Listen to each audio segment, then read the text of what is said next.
Guys, welcome to the Math 141 Exam 2 review. There are 8 sections on this review sheet, several parts for each section. The exam is a subset of the topics you're going to see on this exam review. So make sure you understand the exam review completely. And if you understand the exam review completely, then I have all the faith in the world that the exam should be pretty straightforward for you. Now, it says exam 2 is on November 11th. That is a Thursday. I believe that is 2 weeks after October 28th. And the last lecture that you need to know for exam 2 is going to be chapter 6, section 3, which is the graph of trigonometric functions, sine and cosine. Number 1 says inverse functions. And there are 5 parts to this. 3 of them are finding the inverse of a function, and the last 2 is just basic definitional questions. It says, for the one-to-one function below, find the inverse. Now, when you want to find the inverse, you want to follow the 4 steps to finding the inverse. Step 1 is to replace your f of x with y. So instead of saying f of x equals to x plus 4 divided by x minus 4, we're going to say y is equal to x plus 4 over x minus 4. Step 2 is then to interchange x and y. So wherever you see a y at, you're going to put an x, and wherever you see an x at, you're going to put a y.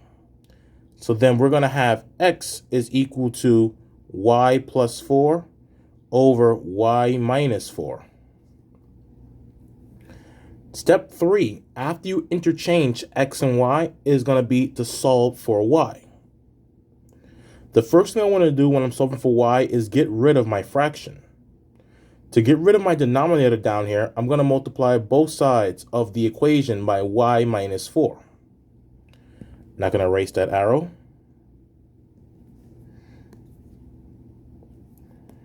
The y minus 4s simplify each other out. So then we have x times, in parentheses, y minus 4 equals to y plus 4. Next, we should apply distributive property by distributing the x inside the parentheses. X times y is xy. X times negative 4 is negative 4x.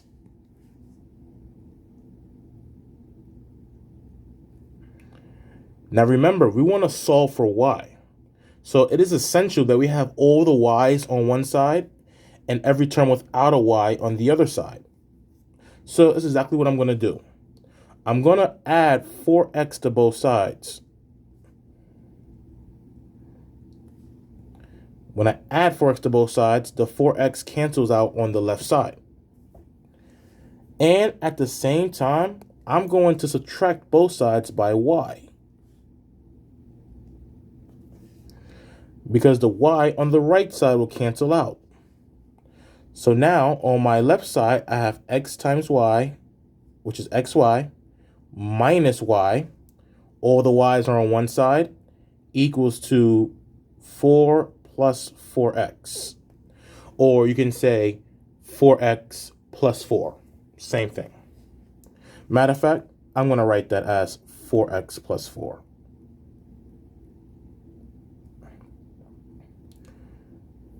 On the left side, we have 2 y's. I want to condense that into having 1 y. What I'm going to do is, because both terms have a y, I'm going to factor out the y from each term. If I factor out the y from xy, I'm just left with x. If I factor out the y from minus y, I'm left with minus 1.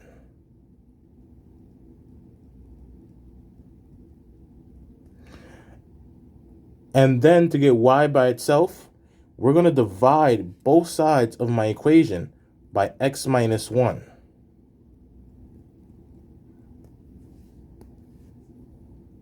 That simplifies out.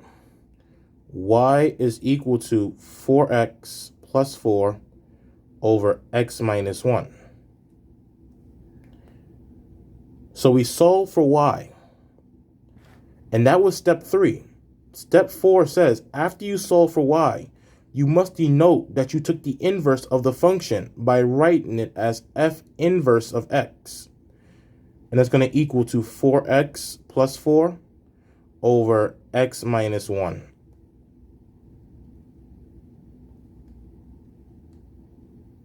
Hate when this happens.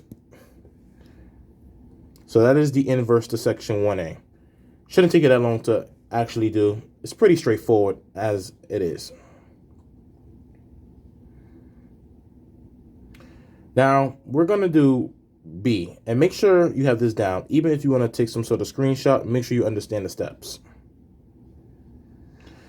It says, in this case, g of x equals x squared minus 13, such that x is greater than or equal to 0. Now remember, whenever you're taking the inverse of a function, you want to make sure the function is a one-to-one function. G of x equals x squared plus 13 is a parabola, which means this will not be a one-to-one function. But in this case, it is a one-to-one function because of the restriction that x is greater than or equal to 0. With that restriction right there on the domain makes that a function that is one-to-one. Let's take the inverse. Step 1, replace your g of x with y. Y equals x squared minus 13 such that x is greater than or equal to 0. Step 2, interchange x and y. Wherever you see a y at, you put an x. Wherever you see an x at, you put a y. Such that y is greater than or equal to 0 now. Keep that in mind because that is very important. So for y, we're going to add 13 to both sides. X plus 13 equals y squared, such that y is greater than or equal to 0. I'm going to go up here and rewrite that in a different order. I'm going to write that as y squared is equal to x plus 13. Greater than or equal to 0. To get y by itself, to get rid of the square, we're going to apply the square root to both sides of my equation. Now remember, the index on the radical is 2 and the power is 2. When the power and the index are the same, they simplify each other out. When you apply the square root to both sides, there are two solutions, positive and negative. The square root of x plus 13 such that y is greater than or equal to 0. Once you get y by itself and there's two solutions, plus or minus, you're going to use the restriction there. It says y is greater than or equal to 0. Any value that is greater than 0 is positive. Therefore, my inverse function, g inverse of x, will equal to the square root of x plus 13. The positive square root of x plus 13, because once again, remember, y is greater than 0 as well as equal to. Any number that is greater than 0 is positive. Now, if it was less than 0, it would have been negative. So hope that makes sense. So the negative is no longer a factor. And with that said, we're going to follow the same exact steps that we did in this problem here for the next problem, part C. Because it says h of x equals to x squared plus 100 such that x is less than or equal to 0. Same steps for finding the inverse. Replace your h of x with y. Y equals to x squared plus 100 such that x is less than or equal to 0. Then after that, you want to interchange your x and y. So wherever you see a y at, you're going to put an x. Wherever you see an x at, you're going to put a y. That is, y is less than or equal to 0. Then let's solve for x. So let's solve for y. To get y by itself, we're first going to subtract 100 from both sides. So when I do that, I have y squared equals to x minus 100, such that y is less than or equal to 0. I want to get y by itself. To get y by itself, I'm going to apply the square root to both sides of my equation. The index here is 2. When the index and the powers are the same, they simplify each other out. Y is equal to plus or minus the square root of x minus 100, such that y is less than or equal to 0.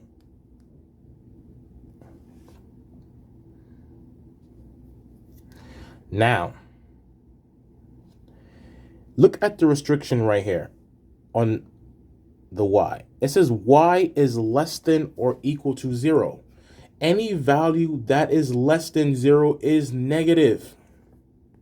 Once again, any value that is less than 0 is negative. Therefore, the inverse of h inverse of x, will equal to negative square root of x minus 100. And the reason why there is a negative in front of the radical this time is because y is less than or equal to 0. It's either equal to 0, and if it's less than 0, that means it is negative.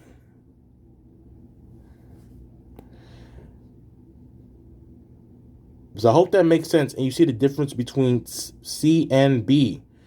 It was x is greater than 0, that became y is greater than 0, and that left me with a positive radical. This was x less than 0, took the inverse, y was then less than 0. Y is less than 0, that is negative. To round up this part, we're going to answer parts D and E. What is the inverse of an exponential function? The inverse of an exponential function is a logarithmic function.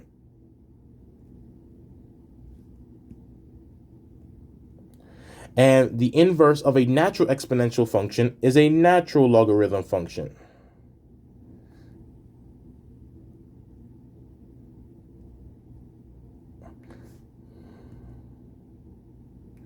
Excuse my handwriting. This is how I write. So the answer to D is a logarithmic function. The answer to E is the natural logarithmic function. So if you understand D and E, then when you answer part 2, A and B, hopefully you know how to write that. How do you write the parent exponential function and the parent natural exponential function? All right, guys, that is it for part 1. Hope that made sense.